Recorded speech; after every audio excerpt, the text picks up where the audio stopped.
ladies and gentlemen. Welcome to the CoinGeek Weekly Live Stream.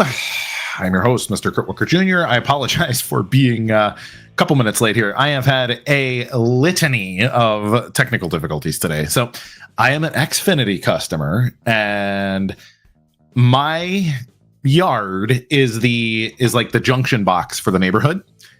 And I have new neighbors that moved in, we're like backyard kitty corner neighbors. And so they needed their cable hooked up, and Xfinity severed my line, and I didn't realize it today until about 10 a.m. Eastern time.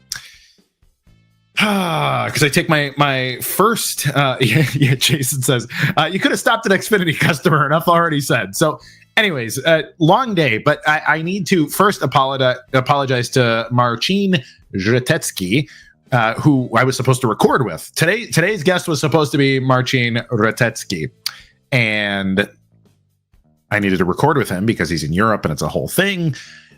And I couldn't, and I didn't realize until about half an hour before the show. And so we're gonna record at some point in the next few days with him. So it'll probably be next week's episode while we are at the London Blockchain Conference. And anyways, a lot of stuff. This show is brought to you by Rock Wallet, among other people. So check out rockwallet.com. It is the non-custodial custodian. It's the non-custodial wallet of BTC, BCH, BSV, Ethereum, various Ethereum stablecoins, as well as the Money MNEE stablecoin. And my StreamYard is telling me that my connection is still not great, which is driving me crazy because everything has now been triple checked. Everything is hardwired, and StreamYard doesn't like something about my connection. So, Mr. Producer, I saw your thumbs up, but if things change, let me know. I'm curious if this is just a perpetual bug or if there's just something that StreamYard doesn't like about my connection, or maybe StreamYard is owned by Xfinity's greatest rival, American Telegraph and AT&T. I don't know. So anyhow, I'm Kurt Walker Jr. I'm a little stressed out. My day has been a mess. I scheduled the kids to be away so that I could record the show 2.5 hours, almost 3 hours ago, and then that didn't work out. So now I have a house full of children also. So if you hear anybody pounding on my door and asking for help from dad, that might happen. Also, this is an Ask Me Anything show because our guest situation. So it's a mess, everybody. We're a mess, but we are doing okay. This whole world is a mess. We're doing our best. So if you could like, subscribe, hit the alert bell, all of that jazz, let our digital overlords know that you do wish to have our content streamed directly into your brain, I would greatly appreciate it. And not only would I appreciate it, but it actually legitimately helps the show reach a wider audience. It lets the world know that, hey, we should push this into people's feeds and push it into their heads, and that would be good for everybody, I think. So because this is an Ask Me Anything show, I would like you to think about the questions, comments, blessings, cursing, scrapes, gripes, or gropes that I can answer for you, because CoinGeek is the home of tech talk you can trust, and I will never get that wrong. I will never actually let it be a tongue twister. My producer said I wasn't going to be able to do it, so tech talk you can trust is something that I'm going to work in. Maybe I will respond at the end of every question as I answer it with, there you go, tech talk you can trust. So that's the best I can do, everybody. You should probably check out CoinGeek.com to read my article as well. My pinned post on X. Man, it's a good one. It's actually a retrospective on all of my travels with the ecosystem of Le CoinGeek. So starting 5 years ago, I went to my very first CoinGeek conference in London. It was amazing. Everybody was super excited. And then we all got COVID. I came home sick from that. Barely made it out of the country, frankly, because lockdown started within days. It wasn't like... not like an action movie. It wasn't me taking off and like rumbling as London, or I guess Heathrow was exploding, but so it wasn't that dramatic, but I barely made it home. I ultimately had to land the plane because the pilots started convulsing. You remember back when COVID used to give everybody convulsions?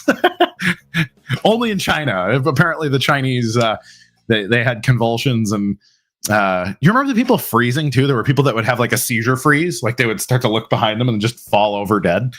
So that's what COVID was like in 2020. Everybody, check it; it's on the internet. So please, and actually, me using the proper name probably gets us demonetized. So Sorry. Anyways, so my producer says it's like that Brad Pitt movie. Yeah, it's I grew my hair out long. I had it tucked behind my ears. I had to kill some zombies. It was intense. It was a wild time. So, anyways, read the article. I mention a lot of people from back in the day. There's a lot of fun pictures, some behind the scenes stuff and whatever. So check my article. I'd appreciate it.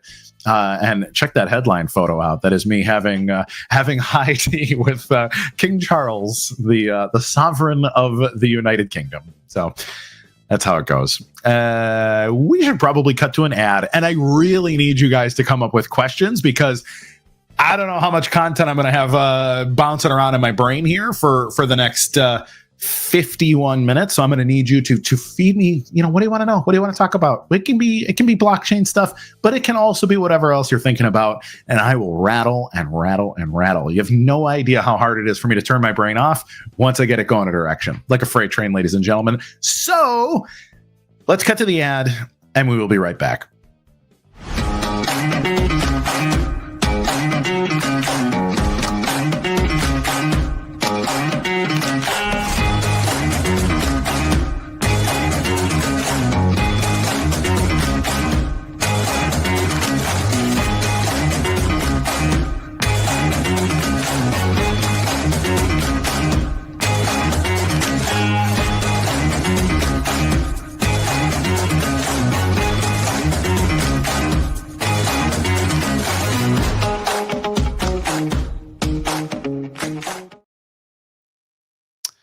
Alrighty, and we're back. Let's rock some questions. We got live questions over here in the box, so we will see them scrolling as they come in. Mr. Producer, let's start with this question from Ramji, which is how we say it in Chicago. It's probably Ramja, or I don't know. Ramji 101. What's up, Ramji? Welcome to the Chicago CoinGeek Weekly live stream with your host, Kurt Wooker Jr. Can Xiaowei lose enabling OpCat in Bitcoin Core going to be a downer for BSV? Now, actually, nothing can be a downer for BSV at this point. We've hit our lows, and from those lows, we can only go to the ups. So nothing but upside in the whole world. In reality. So here's the big thing. OpCat is interesting because it does allow some smart contract capability on BTC, right? But ultimately, BTC, because of all the other limitations in Bitcoin Core, it has maximum script per transaction, maximum functions per transaction, maximum transaction size. And they're talking about this version 30 or whatever, what the core and the knots people are fighting about. That's its whole own other thing. But ultimately, because of all the limitations, and some of them are fundamental that would require a hard fork to get away from, it's just not going to happen. I mean, the OpCat thing could happen, but even if it does happen, it only really offers a very limited amount of things. And like BSV has gone so far the other direction. Like they are so deeply opposed on so many ththink So it really is. I'm trying to think of like another major fork in the history of reality that might be. I think it would be easier for the Catholic Church and the Presbyterian Church to like reconvene into join the Holy See yet again, and that's also not going to happen. But I think that would actually be easier because technically it would just require a bunch of people agreeing to handshake and say, you know what, we agree on more than we disagree with. But it's not going to happen here. So that's my take on that. Let's take another one. Casey Atkins. Hi, Kurt. In your opinion, do I release my white paper discovery after London Blockchain Conference or hold onto it for a bit longer? I don't want to interview with any plan. No. Release it, man. I'm curious. I gave it a cursory view, and I've seen other conversations go this direction. Can you get rid of the I feel like it just cuts my head off. Yeah. So it's one of those things where. Yeah, it kind of reminds me of the steganography stuff that came out in March, April this year. Like it's interesting, but it's not definitive in my opinion. Now you can continue to pile on more and more interesting things to say that there's a bigger, broader, more interesting thing to be implied by all of the evidence going that direction. But it's release it. The world should see it. The world should know, and the world can make their own decisions about it. But similar to like what Lex said last week, that the powers that be, they don't like BSV, and they don't want to acknowledge, the hijacking of Bitcoin and the broader Satoshi story and all of that kind of stuff. Like, that's for their own reasons. It's for their own political. It's kind of like, talking about any major political thing. You talk about like Ukraine versus Russia, for example, and it's like, sorry, if you're a Democrat, you think, we need to fight for Ukraine forever, and if you're a Republican, you're a little bit more on the like, I don't know, maybe kind of Russia's bad, but they're not all bad, and whatever. And so it really kind of just comes down to like, it's a party line thing, unfortunately. What, like, quote unquote, the real Bitcoin or history of Bitcoin stuff. This is all, obviously I care. This is what I've dedicated the cornerstone of my career to. But you can probably convince average people, but average people are already like, I don't know, man, I don't want to go down some weird rabbit hole. It's similar to like Alex Jones type content. Like, there are lots of things that he's super contentious on, but I think a good number of those things, like, he makes a really good point about and is probably right. But whether or not he can prove things definitively, that's a totally different story. And then it just becomes easy to treat Alex Jones as just the guy who's like, well, the frogs are turning gay, and this and the globalists are doing this and that. And, and it just, Alex has this thing, and you can cut him into memes and just to make him look like a crazy person. And he is a crazy person, but not everything he says is crazy, right? He's also a very talented investigative journalist on top of this massive personality that he has. But there's always going to be a contingent of people that like will not watch Alex Jones. They will not watch Joe Rogan. They will not watch, whatever. Or you get the same thing on the other side. Like, I'm not going to watch CNN. CNN's for blah, blah, blah, blah, blah, blah, blah. And like, it's just one of those things where if you're not open to the discussion, it's just like, it can't get in there. You cannot breach the cerebellum and get past the like, look, this might be a fact, and it's like, no, I've already written that off. I've already agreed that that's fake in my mind forever. And then they close it off. Trust the science. End of story, right? And so all that to say, release it, please, but do not be under any illusions that it will just fix itself, because it probably will not. All right, I am getting some criticisms that the stream is fuzzy. It is not my lens. It is my connection. And for the love of God, I can't imagine why. So apologies. Continue.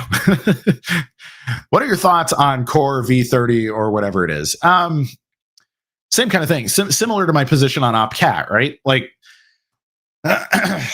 it's cool. I think fundamentally, if I was a BTC guy, I would be pro V30, because turning on things that allow Bitcoin to be Bitcoin is a fundamentally good thing, right? Like, what they're enabling is basic Bitcoin functionality. And then the knots people are the hyper small blockers who are like, no, we just need to keep turning functionality off because money needs to only be money or something. And in order for money to be money, you have to have lots of guys running nodes on their wife's boyfriend's computer or whatever. And so that's just a thing that is absolutely not going to change with those people. It's another fundamental worldview thing that you're not going to get past. But Core V30, I mean, I think it's a baby step in the right direction, but also, again, it's a baby step in a direction that we've had like the pedal to the metal on for the last 7 years. So like, you know what, we're going to start racing you on this. And it's like, bro, we are on a different continent at this point. So can you do an impression of Stewie doing an impression of CSW? Oh God. Stewie. So this is Stewie doing a bogan Australian accent.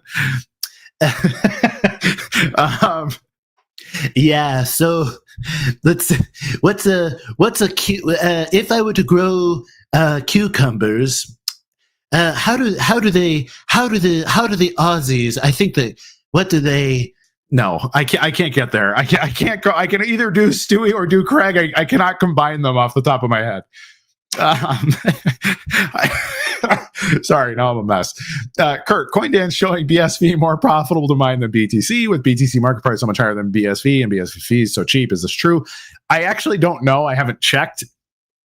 It is so this is one of those things that like it could be, but it's there's an arbitrage of all hash power, right? So if you can mine anything at the flip of a switch with your SHA-256 ASIC rig, so that gives you the option, right? You can mine BTC, BCH, BSV. I think you can mine eCash or like Digibyte, and there's probably half a dozen other coins you haven't heard of that you can mine with SHA-256. If you have the ability to do that, then if it becomes profitable to mine BSV for 6 hours of the day, you go over and you mine it. But when you do that, that raises the difficulty of BSV itself, which drives down profitability. So there's like this rubber band attached between all three chains. And then that rubber band is also has weird other levers to pull based on the different types of difficulty adjustment algorithms that exist among those chains. And that has made it that essentially BTC miners have a predatory relationship with BSV and BCH because those things you would switch from BTC to BSV, for example, but the difficulty adjustment adjusts down rapidly because it has a sort of an automatic difficulty adjustment algorithm, whereas BTC's is very steady and only adjusts every 2 weeks. And so it allows you to jump in, essentially attack BSV and then jump back out. And then you haven't really changed your profitability on mining BTC in the interim. And so it kind of, in my opinion, it keeps BSV and BCH down because it's basically just saying, hey, come mine us for 6 hours and make it less profitable for our loyal miners to mine. And then you can leave when you've, finished ransacking our blockchain. So it's, I don't like it, but it kind of is what it is. But transiently, absolutely, BSV is more profitable to mine. Often it fluctuates up and down, and they crisscross each other. But the simplicity of arbitrage makes it that those gaps in profitability are not sustained. The flip side of that is it will be sustained when there's lots and lots of transactions, because that is not going to be relative to price. Basically price versus difficulty versus total global hash rate and all those other things. So if there's just like 1 billion transactions per block and they're all paid, then it becomes like the floor for mining profitability stays just consistently higher in that kind of paradigm. So that's really what we're pushing for. Next one, please. You've been on a lot of major outlets in the past, like Patrick Bet David. How are those interviews arranged? There are great ways to share info about Big Block Bitcoin. Great question, Brett. Most of them are actually coordinated by people in the community. So Patrick Bet David specifically was coordinated by people in the community. Me being on the Hotep Jesus podcast was due to Hotep asking, like, hey, who's a good representative for BSV? And I was, me and Connor got elected, essentially, for lack of a better term, to go do that.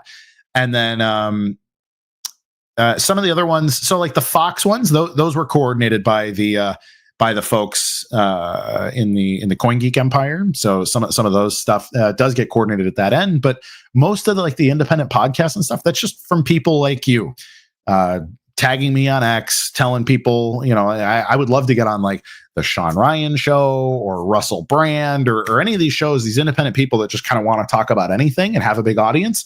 You just got to let them know that they should talk to me. And if they see that enough, then they see that there's demand and that I bring an inbuilt audience. And then, then it takes off from there. If they get good numbers because they talk to me and I'm exciting, then that benefits everybody. So that's that. Kurt, do you think we are getting some on-chain activity anytime soon from businesses waiting on the sidelines for Terranode to be ready, or would it take more time?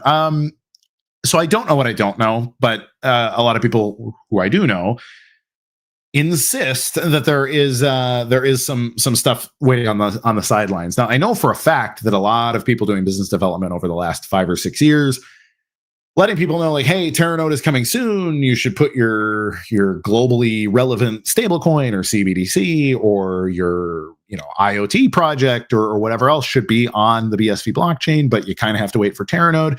A lot of those conversations have been warmed up for years and years and years now. And I would expect that now, once it's fully online and vetted and all this other stuff, that it's pretty easy for people that have already warmed up those relationships to be like, hey, you remember that deck I showed you that time I flew you out and, bought everybody drinks and gave you this presentation and did some of the, a lot of the stuff we've been doing over the last few years, including in places like Dubai or all across Asia. we've had a lot of people doing a lot of that kind of business development. All of a sudden, it's like, hey, all those promises I made you, like they have come true now. It's time to move your project over to BSV or get it kicked off on BSV, and we're finally able to do it. So I would expect that kind of thing to happen, but I have no idea about timelines. I don't know if it's just going to be, hey, Merry Christmas. There's, the average block size is a terabyte. Like, I don't know if that'll be the case, but for many, many years, I've said the process of these kind of things is slowly, then suddenly. And I think that's exactly how it'll play out. It's London Blockchain Conference dialing things back compared to previous years. I don't get the sense there's the same amount of buzz or hype as previous years. So it is a little different for sure. Now, one of the major things that changed is the fact that they're doing a lot of smaller satellite events. They've been doing them quarterly. So if you pay attention to the London blockchain, I think it's LDN_blockchain on X. They just did a conference, like a micro conference in June, and it's a module with like a specific topic. They bring in people that are relevant to that specific topic, like, the blockchain use in regulatory finance or whatever. And they pitch that kind of thing. They bring out people from the BSV community who are experts in said vertical, and then they specifically just break it into what that vertical is and how it works. And I think that's pretty cool. It's a really good way to kind of tune out the noise, because when you show up to a 2-day conference and you have, like, hey, we're going to tokenize garbage on the blockchain versus like, hey, we're doing IoT, or hey, I'm from Boston Consulting, or, whatever. You can kind of get lost in the shuffle, especially if you only have a vague understanding of blockchain in the first place. You may not be sure even how to get the conversation kicked off, right? Like, what do I even care about? Is there a blockchain 101 module I can go to? And so I think it makes sense for once a year for there to be a big bash, and that's what we're doing starting next week. But also these satellite events make sure it kind of warms everybody up. So all the people that go to those satellite events are obviously invited to come to the big event as well. But to say, hey, we're going to show you these things. And so in that sense, it's a little bit dialed back. On the single large event might be smaller for that reason, but ultimately they're trying to cover more ground and do it in a more precision manner, which I think is probably wise. Now, I kind of miss the old school CoinGeek conference vibe. Like, CoinGeek conferences were crazy. They were huge celebration shows, big visionary talks, very specifically about BSV, and they were cool. But ultimately, they had a very crypto vibe, because we were kind of coming off of the like, hey, we're all just Bitcoiners and we're the real Bitcoin, and we want to talk about Bitcoin. And I think that narrative is very confusing now, because the culture has changed. The people's understanding of what Bitcoin is very different. And so because you're dealing with different presumptions, now we have to kind of dial things back a step and say, okay, let's talk about what a blockchain even is, because people don't seem to understand that you can have a blockchain without it being a crypto thing, and you can have like all these other aspects of it. So things have changed, but also the whole climate and global economy has changed too, and that's an adjustment that bit of a moving target. So I don't have any criticisms for making those changes. Has there been forking issues with Terranode? No forking issues. Terranode is currently running side by side with SV Node on mainnet, testnet, etc. There is a official testnet, there is a Terra testnet, and there is the BSV blockchain, Bitcoin SV, as it were. We actually just mined our first several blocks today at Gorilla Pool. So we built Gorilla Node. Gorilla Node it's still alpha. We're still testing it, but it is basically because nobody has an open source pool, because they've all gone private. All your major pools are private companies trying to come up with an edge, including Tau, but every pool that you can think of, they're not giving open source implementations of their pool software. And so we've had to build from scratch an entire Bitcoin mining pool implementation that is Terranode capable. And so we are in the testing phase. We have successfully mined blocks with it. We're just making sure that all the security details and all those other things are working, and that it also does all the weird edge case stuff that Terranode does differently than SV nodes. We're kind of making sure that it all works, but it is going to be a fully integrated implementation from the ASIC hashers connecting to the pool, which is a Stratum.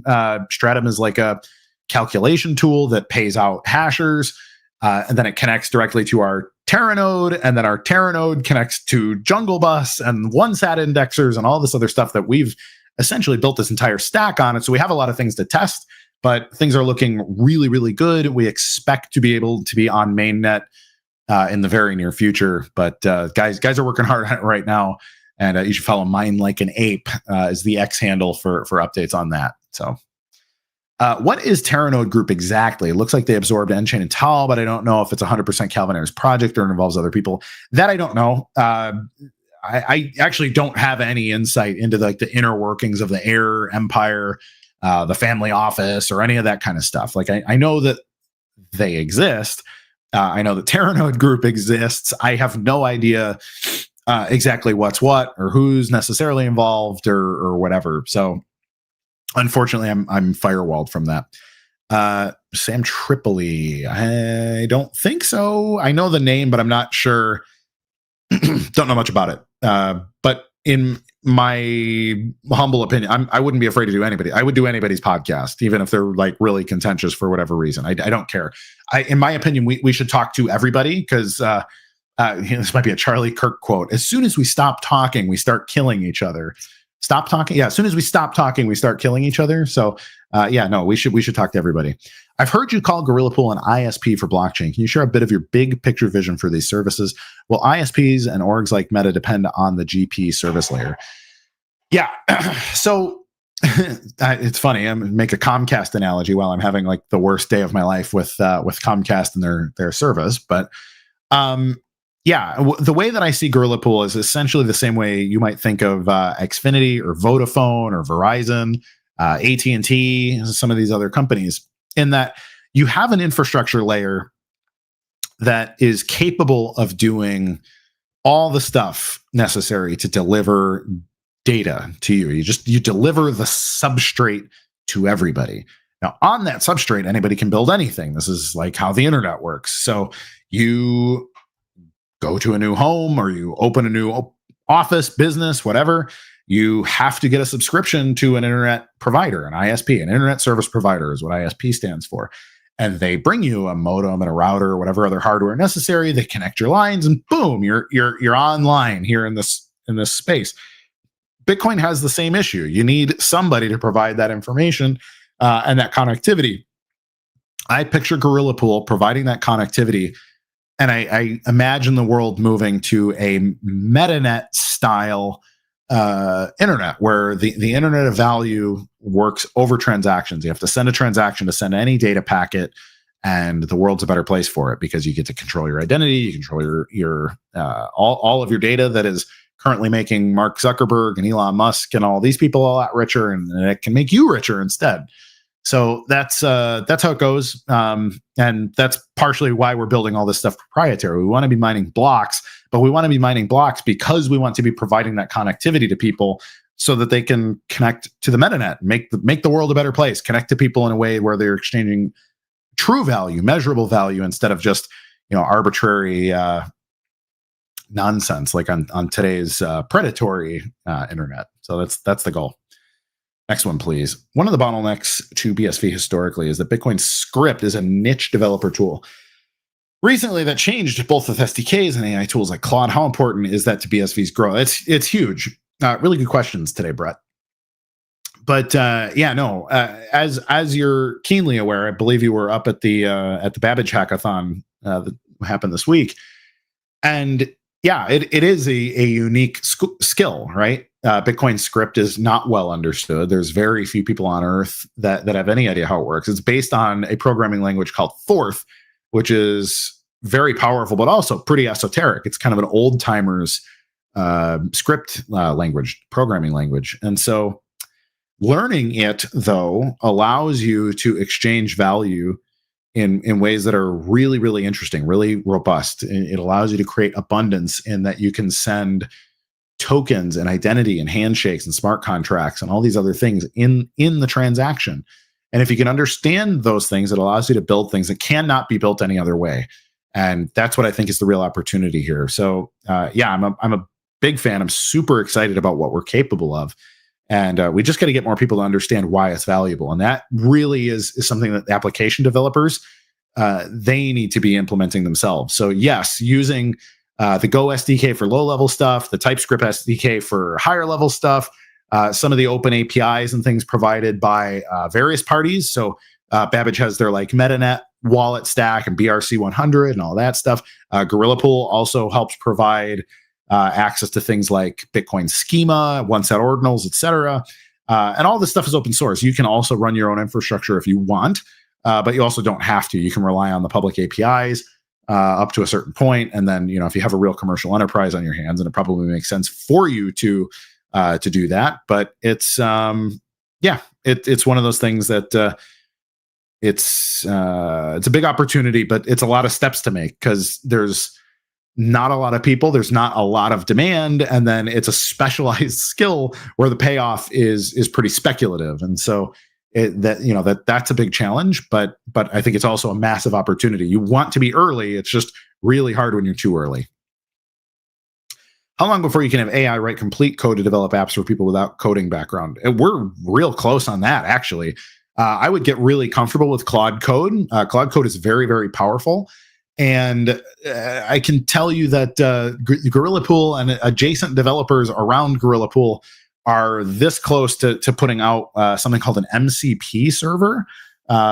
Basically, it's a tool that is sort of pre-programmed to do all the Bitcoin-y stuff for you. And so you can simply tell Claude in plain English that like, hey, I would really like for a transaction to do this and then do this and then do this. And then Claude can code it, access the MCP server, make sure that it builds it in accordance with various SDKs and all this other stuff, and output an app that is functional, pre-audited, and whatever, and do these things really, really quickly. So that is very, very close. And I think once that gets there, that's a huge, huge step. Next one. You don't have any potential big announcements or technology releases to be announced at the London Blockchain Conference. I do not. This is again one of those things where I'm a little bit firewalled. I'm going representing CoinGeek, so I have a bunch of interviews lined up. So I'm kind of going to be learning about them in real time with you this time around, and that's just sort of based on the way things are designed. So London Blockchain Conference itself is firewalled away from CoinGeek almost entirely. Like they're separate organizations. They don't share people. They don't share resources. So they're very, very separate. And so CoinGeek is going as a media partner, but the media partner people don't have any direct access to speakers or announcements or whatever. That's being given specifically to the London blockchain people, and we are not privy to it. Or if anybody's privy to it, it's not trickling down to me. So unfortunately, I cannot give you any hints. How does Gorilla Pool stay funded? Good question. Is there an investor keeping you guys afloat? Some basic math says there's no way your mining service is private enough revenue for you guys to make a living. So I've said for a long time, because I get asked this often enough. Yes, mining is not particularly profitable, and it also kind of never has been. But it's gotten less and less profitable over the last few years. In fact, if you look at BTC mining, it's been almost impossible for a normal person to make money mining BTC for like 4 or 5 years. In fact, the last time it was pretty sweet to mine BTC was like 2018, and it has been in a massive downtrend ever since. And so there's 2 reasons for that. One of the major reasons is the fact that difficulty has outpaced profitability for a really, really long time. And that connects it to the second reason. The second reason for that is the fact that over the last like 3.5 or 4 years now, the mining industry has buddied itself up really, really closely to the energy industry. And this was partially because we knew that profitability would continue to trend down, but it's also sort of exacerbated the problem and has made it trend down faster, because now Bitcoin mining operations are being paid to not mine, or they're being paid in like carbon credits, curtailment agreements, various other kinds of financial vehicles, all related to like green energy and not wasting, and or being a grid shedding partner with your local your local rural power company, which is also itself looking for ways to be able to expand in a way that lowers risk and raises their profitability. Bitcoin mining offers that, but it offers that at the cost of the profitability of mining Bitcoin itself. And so Gorilla Pool, one of the things that we do is we have a relationship with our hosting partners and stuff in specific places where we also can benefit from those sorts of like, hey, we're just a big consumer of power. And then, we have this relationship that makes us profitable on stuff like that. So that's part of it. And you're right. If we're only making money on mining, yeah, we would be bankrupt. There's not enough money there. But these power curtailment agreements and other adjacent financial vehicles around that concept in the power industry have made it that the hashing portion of the company is profitable for that reason. There's also the fact that Gorilla Pool is full of some of the most competent and frankly visionary developers in the history of Bitcoin, and we're able to take on all kinds of software projects. So lots of the projects that you see being released are designed or at least consulted on the engineering or the architecture aspect by Gorilla Pool itself. And so we get paid to do quite a bit of software engineering and software development as well. And that definitely pads things because once your mining operation is basically set up and running, all you really got to do is watch it. And so then you got people sitting around. So those people sitting around, we keep pretty darn busy building out things. Like, for example, we built the Go SDK with the BSVA, and BSVA paid us money to develop the Go SDK. And then that Go SDK becomes a open source tool to allow more development on BSV. So those are the two major sources of income. So software development and power related stuff. There are many BSV technologies that are way ahead of their time. They can also fail commercially by being too early in the market. Which use case do you think is at the right time for mass adoption on BSV? So I think stablecoins are a huge thing right now, like massive. If you look at the Genius Act and the Clarity Act, and you listen to what's being discussed by global governments and commercial banks, payments companies, and even your like MoneyGrams and Western Union and all these people, they all understand that stablecoins speed up their business by a huge margin and also lower their costs. They don't seem to understand that putting them on Ethereum is not actually an option for them, that it will have massive costs that I don't think they're prepared for. And so since there's a ton of buy-in on that concept, they need a real solution because some of these governments are demanding that they get a CBDC rolling. There are commercial banks that are demanding that by the end of 2027 that they have a commercial stable coin and some of these things. And so they kind of have to come to BSV for that kind of thing. So I think that's probably the one key place that is not a push for us, but it's actually kind of a pull that we will almost certainly have clients that are like come knocking on our door and like, hey, is it really true that you can do 1 million transactions a second at a 10,000th of a penny? Because if that's the case, like we need you right now. Like we need a rapid integration. And we have seen this, including even at Gorilla Pool, where we get people that, they said, hey, we tried a Ethereum pilot project and like, what the hell? Like Ethereum doesn't even work. And we're like, yeah, we know, is what we've been saying. And then that becomes a pretty easy sell. And we're like, yeah, so you already have like a beta level app and like all these things. They've already created their UI and all this stuff. And it's like, hey, yeah, just run this in BSV. So we've done some sandboxes and stuff like that. And then I think that'll be a pretty rapid thing to adopt. I think most of the other stuff is further out, like all the, hey, we're going to tokenize salmon or tokenize kosher meat or, tokenize onions in Ukraine or whatever. Like all of that stuff it's a little bit bigger because all the underlying infrastructure isn't there either. And so like weird processes already have to be defined. So it's like, okay, Igor picks the onion, then Igor tokenizes the onion, then the onion goes on the truck. And, that's a whole, all of that's got to be defined. And that's a bit of a pain in the ass. But once it's done, it's done. Like there's value there, but it's also, that's the kind of value that, takes 5-10 years to really start to benefit from. And so I think it will be like a 5 or 10 year sort of thing. But stable coins, that's one of those like slowly then suddenly, and I think they come pounding on our door, for those that haven't already been solicited by us in the first place. Hey, Kurt, what will happen to BSV wallets when Terranode launches? Babbage recently said the old school wallets become dysfunctional. What is the wallet of choice for those who wish to accumulate BSV? It's a yes and no. So nothing about Terranode fundamentally changes the way anything connects to Bitcoin. The difference is that like CentB, for example, everybody's having all kinds of problems with CentB, right? And there's a couple reasons for that. I don't know the political reasons or the business reasons for it. Like there's a lot of people speculating about that. The speculations could be right, but again, I'm firewalled from all of that kind of stuff. There, ain't nobody calling me from the family office to be like, so Kurt, what do you think we should do about the CentB? That doesn't happen. Okay. Nobody wants my opinion from Switzerland, but from a technical standpoint, CentB is running a BSV node, right? And they're probably running it in something like, Amazon Web Services or some other cloud service provider. And then their node is keeping track of all of the private keys, not private keys, the public keys rather, of the wallets that they provide.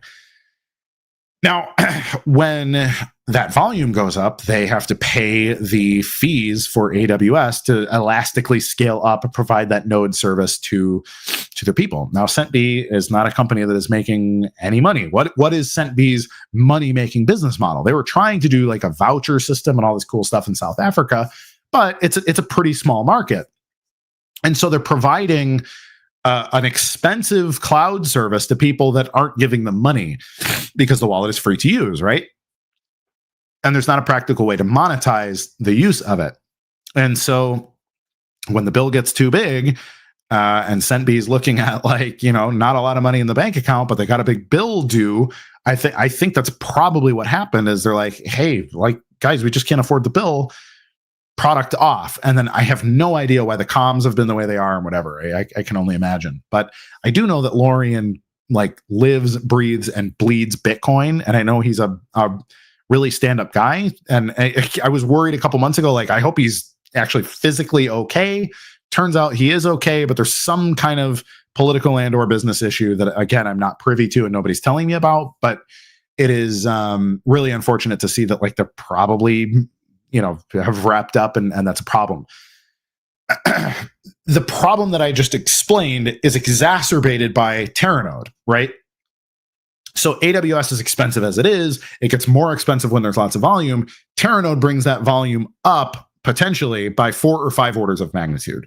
Okay. So imagine if it costs you $1,000 a month to pay AWS to run your SV node, add 4 orders of magnitude to that. What does that come out to? It's on $1 million a month or something. If they don't have $1,000 a month, they definitely don't have $1 million a month. And so that's the nature of that problem. What BRC 100 does, and what Babbage is talking about, is it defines a way to create public keys and private keys such that they can be imported and exported modularly across wallets. That's all it does. Because right now, CentB has a proprietary PIN system. That's cool, except when your CentB wallet stops working, nobody's sure how to get that stuff into Electrum. And even when you do get it into Electrum, it's a little bit wonky. And maybe you didn't catch all of your coins because you tried to export your XPub and all this other crap. And that sucks because all of it is technical debt that we've inherited from Bitcoin Core. And that's the technical nature of the problem, is that we're using things like BIP39 and BIP32 and stuff to create and generate keys and all this stuff. And that works when your blockchain is really tiny, but when it's really, really big, there's quadrillions of possible public keys that can be derived from a single private key. And that, again, is more processing power that is necessary to find all your coins. And so, not BIP 100, BRC 100. BRC 100 defines that standard. It tells wallets to generate private keys and how to find the public keys that have coins in them, so that if you're using, Gorilla Wallet, doesn't exist yet, maybe won't ever. This is not a hint. But if you're using some new wallet over here, Gorilla Wallet, and you're using Handcash and you're using Electrum and you're using whatever else, Simply Cash and all these things, and they're all BRC 100 compliant, I can just very easily export and import my keys into multiple different places, and I never quote unquote lose my coins ever again through some weird proprietary walled garden issue. That's what's going on. Now, as for advice, right now I'm really not sure, because that BRC 100 is not cleanly implemented across wallets right now. I don't know what I don't know about where to go. I can tell you that internally, Gorilla Pool contributes to Yours Wallet. And Yours Wallet is working on BRC 100 compliance right now. So Yours Wallet will be an option. I know people don't like it, or some people don't like it because it is a browser extension wallet, and people don't love their browser. But that is an option.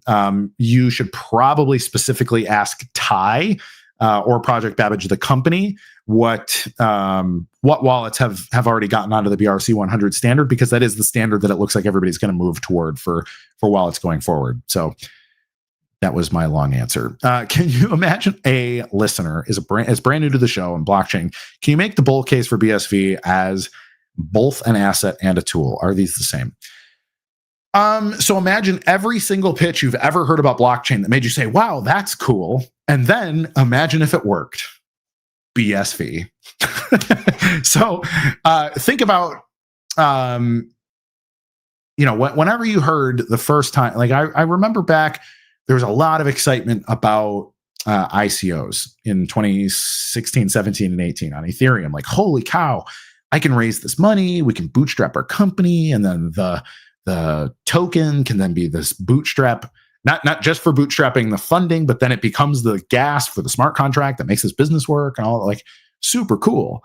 Then CryptoKitties showed up and Ethereum died, and people started to realize for the first time that Ethereum couldn't scale. Imagine if it just worked.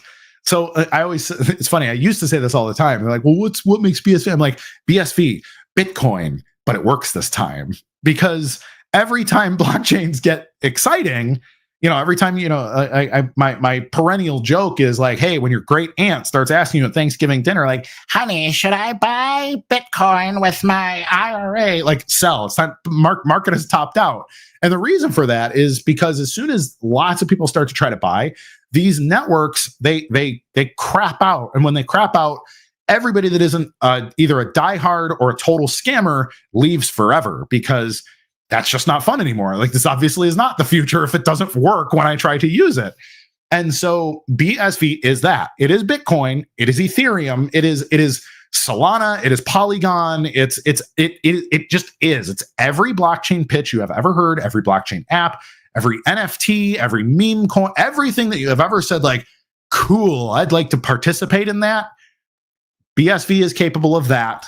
And it will stay up and it will work, and the fees will be the same no matter what the scale is. So imagine everybody able to participate in the same economy. That's the pitch. So the pitch is, hey, did the internet disrupt commerce? Yes, because it allows billions of people to trivially connect to each other to do business or do whatever it is they do. BSV is the blockchain that allows that same thing to happen. That's the beauty of it. And so that's it. I'm leaving it there. Does magic thumbs up? Cool. Does BSV signal the end of state-sponsored technocratic information control systems? Is BSV censorship resistant? It is censorship resistant, yes. A lot of people confuse censorship resistance with immutability. Nothing is perfect. Everything is probabilistic. So BSV, in theory, if lightning strikes all the right places and the proper amount of coordination occurs at the same time, BSV could be stopped. So could BTC, so could Ethereum, so could everything else. Okay. That being said, it is censorship resistant. It is deeply, deeply, deeply censorship resistant, so sufficiently that you could trust it to the tune of 99.9999999x%. Okay. That's the beauty of it. Does it stop state sponsored? What was it? Information control, I think was the word. Yeah, information control systems. It's a tool, right? It's a hammer. You can use a hammer to build a deck, or you can use a hammer to kill your brother. And that's That's how tools are. Same thing with nuclear power, right? Like, we've split the atom. Should we give everyone free power? And it's like, no, we should blow up millions of Japanese women and children because the men are all fighting the war. So that's how people are, right? People are pretty gross. They're pretty consistently gross. And then you meet people that are visionary and inspire you and whatever else. And it's those visionary, inspirational people that make you very excited about things. And then unfortunately, you also open Pandora's box on certain things.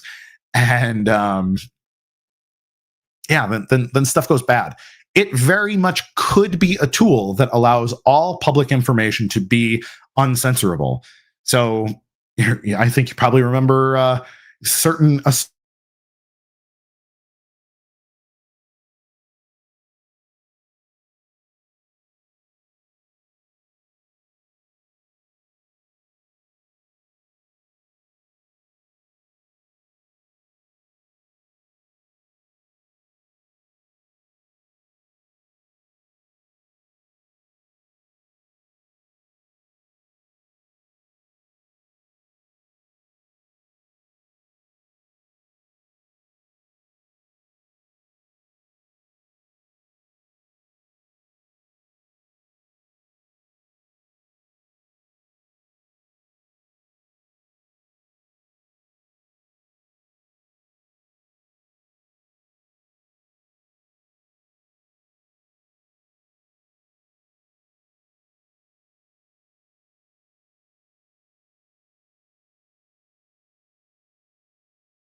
go.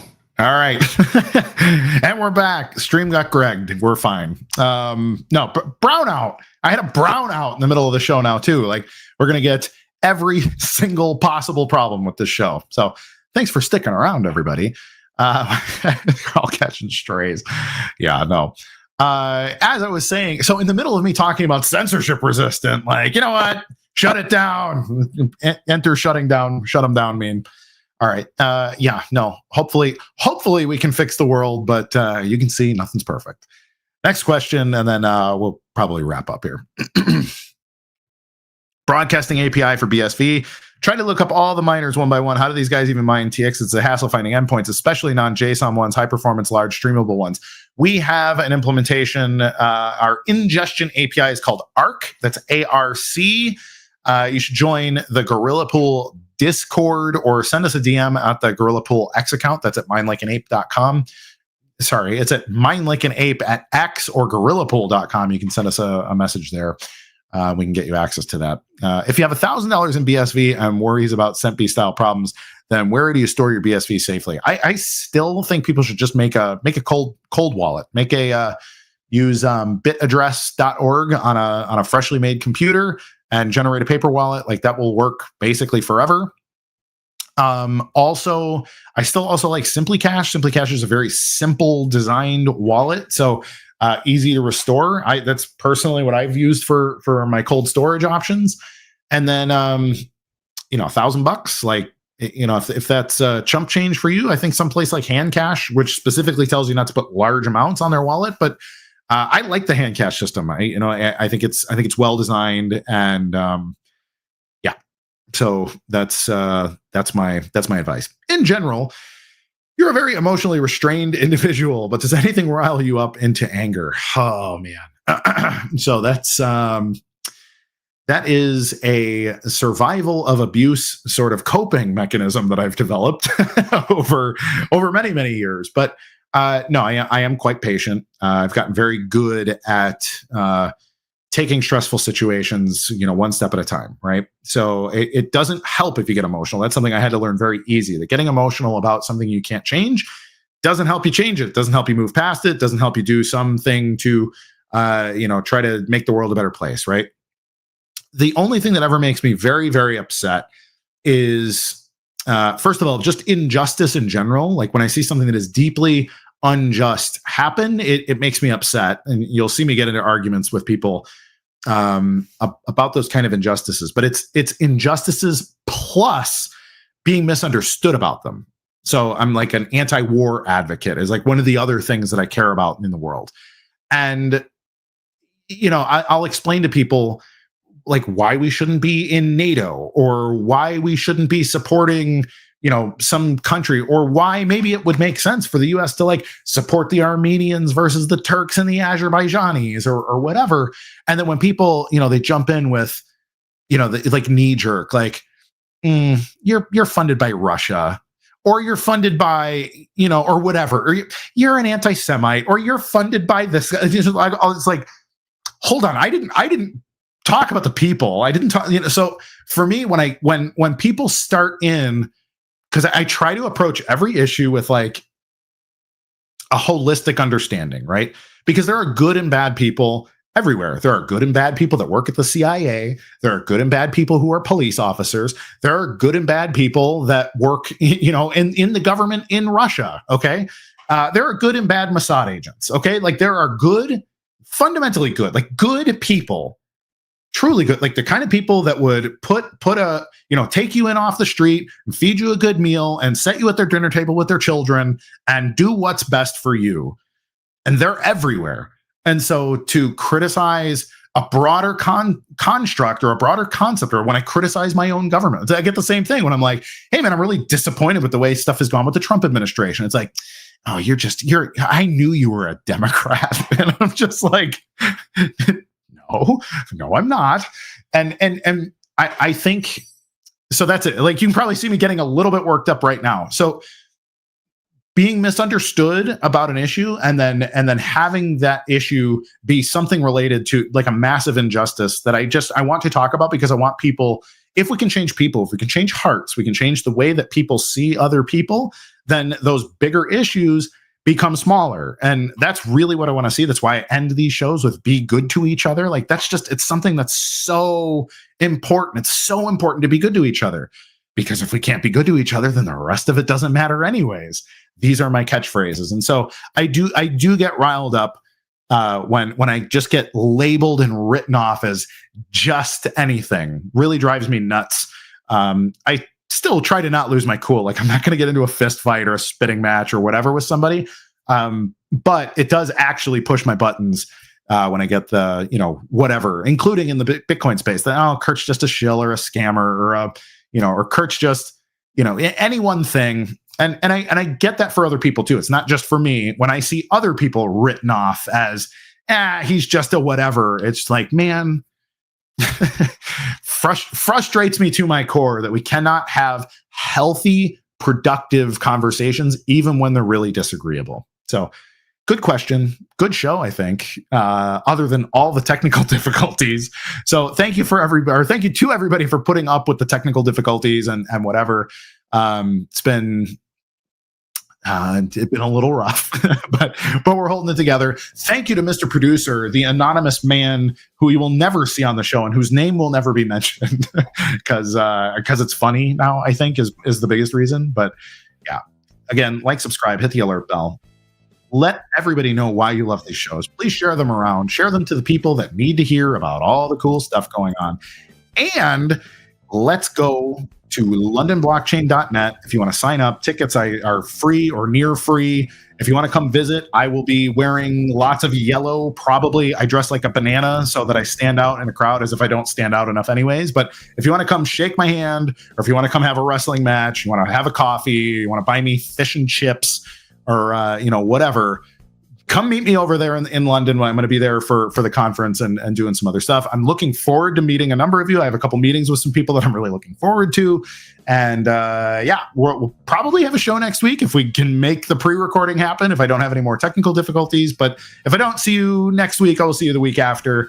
And all will be right with the world. So send prayers for travel. Looking forward to seeing all my colleagues and all that too. This has been the CoinGeek Weekly live stream. And please be good to each other, everybody. We need to be good to each other. That's the real goal here. So see you soon. I'm Kurt Wickert Jr. Goodbye.